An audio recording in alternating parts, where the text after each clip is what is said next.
Sikiliza ndugu zangu, kwa nini Mungu anaruhusu kikombe kichungu kingine na kingine? Ni kusafisha, ni kuondoa unajisi. Anasema tunaweza kukikoreza kikawa kibaya zaidi kwa manunguniko, kwa kulalamika.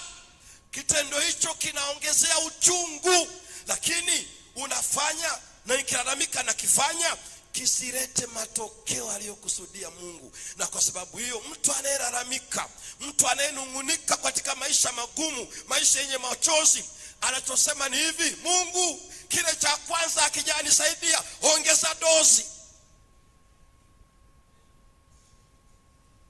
Kazi ya manunguniko ni barua ya kukata rufaa.